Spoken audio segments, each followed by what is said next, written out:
என் பேரில் இருக்குன்னு சொல்லி பொய்யானதை இது அதிகாரிகள் எல்லாம் கேட்குறாங்க. ஒரு 6 மாதத்துக்கு மே மாதம் லீவில் எங்கள் தம்பியை ரோட்டில் பிள்ளைங்களை கூட்டிகிட்டு வந்தவனை பிள்ளைகளை நடு ரோட்டில் தள்ளி விட்டுட்டு கூட்டிகிட்டு போயிட்டாங்க. நடு ரோட்டில் தள்ளி விட்டுட்டு அவனை அரெஸ்ட் பண்ணி கூட்டிகிட்டு போயிட்டாங்க. இவனை பார்த்தா இவன் இவங்களை வெட்ட போனாங்களா, இந்த வேலியை வெட்டினானா பாருங்கள், இந்த வேலி எப்படி போட்டிருக்காங்க கம்பி வேலின்னு. இந்த கம்பி வேலியை போடுறதுக்கு என்ன அதிகாரம் இவங்களுக்கு இருக்குது? கோர்ட்டில் கேஸ் நடக்கிறப்ப போடலாமா? ஒரு தார்பாயை கட்டி மாட்டுக்காக இது பண்ணியிருந்தான். அந்த பாருங்கள், அந்த தார்பாய் மழையில் நைட்டு 12 மணி நேரம் 4 மணி நேரம் இடி மின்னல் அந்த மாட்டை வச்சுக்கிட்டு இருக்காங்க. அதை பாருங்கள், அந்த மாடு ஊரை வச்சுக்கிட்டு நின்றுக்கிட்டு இருக்கோம். கட்டாதீங்கடின்னு சொல்லிட்டு அவன் அடியாட்களை விட்டு மிரட்டுறான். நின்றுங்க, நீங்கள் ஏன் கட்டக்கூடாது தார்.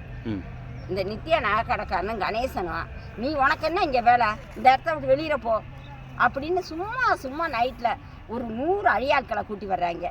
ராத்திரி நேரத்தில் பார்த்தா இங்கே கஞ்சாவும் போதையும் குடியும் கும்மாளமும் பூரா அவன் யாருன்னே தெரியாது. அவன் கூட்டிகிட்டு வர்ற அடியாட்கள் தான் எவ்வளவும். எப்படியாச்சும் இவங்களை விரட்டிடணும், இந்த ஊரை விட்டு விரட்டணும், இல்லாட்டி இவங்களை கொலை பண்ணணும். மிரட்டுங்கடா, உங்களை தூக்கி கொண்டு போட்டுருவோண்டா, இவங்களை புதைக்கணும்டா அப்படின்னு இவனுக்கு கணேசனுக்கும் சந்திரசேகரனுக்கும் இந்த எந்த உரிமையுமே இல்லை, எந்த பாத்தியமும் இல்லை. நாங்கள் பிறந்து வளர்ந்து எங்கள் அப்பா பாட்டா அனைவருமே இதில் தான் வளர்ந்தவங்க. இந்த கோயிலை பாருங்கள், இந்த கோயிலில் தான் நாங்கள் குடியிருக்கோம். இந்த கோயிலுக்கு பூசாரி நாங்கள் தான். இந்த கோயிலுக்கு சாமி கும்பிட்றது எங்கள் தம்பியை தான் பூசாரி கடை அனைத்துமே. இந்த கோயில் உனக்கு எதுக்குடி, நாங்கள் கும்பிட்டுக்கிறோம் அப்படின்னு கேட்குறா சந்திரசேகரனும் கணேசனும். இவங்க எப்படி கும்பிடுவாங்க? எங்கள் குலதெய்வம் கோயிலை எப்படி கும்பிடுவான்? கணேசன் நித்திய நாட்டுறக்காரனும் டெய்லி எங்களை மிரட்டுறாங்க. ஒரு 3 மாதத்துக்கு முன்னாடி பொய் கேஸை போட்டு எங்களுக்கு உள்ளே வச்சாங்க. நான் அவங்களை அடிக்க வந்தேன்னு. என் பொண்டாட்டி ஆஸ்பத்திரியில் கூட இருக்க, மறந்துவாங்க கூட காசு இல்லை. இப்போ அவ்வளோ கொடுமை பண்ணுறாங்க, வெளியே நடக்க விட மாட்டேங்கிறாங்க. இதுக்கு பொதுவாக கணேசன் திண்டுக்கல் நித்திய நாட்டுறக்காரன் தான் முதல் காரணமே.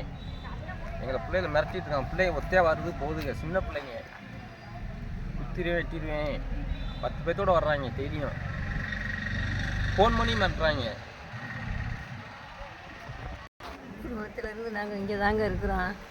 உருவத்தில் எங்கள் தாத்தன், எங்கள் அம்மாயி, பாட்டன், மாமா எல்லாம் 4 பேர் மாமாவை எல்லாம் இங்கே தான் இருக்கிறேன். எங்கள் தாய் பிறந்தது இங்கே தான். பிறந்து நான் இப்போ விரட்டி என்னை இந்த தீபாவளிக்கு முதல்ல கூட விரட்டி, நீ காசை வாங்கிட்டு வெளியேறு, இல்லைன்னா பாத்திரம் மண்டெல்லாம் தூக்கி எறிவேன் அப்படின்னு விரட்டிட்டு போனேன். கணேசன் நித்தியானவக்காரனும் காரரு சந்திரசேகர்.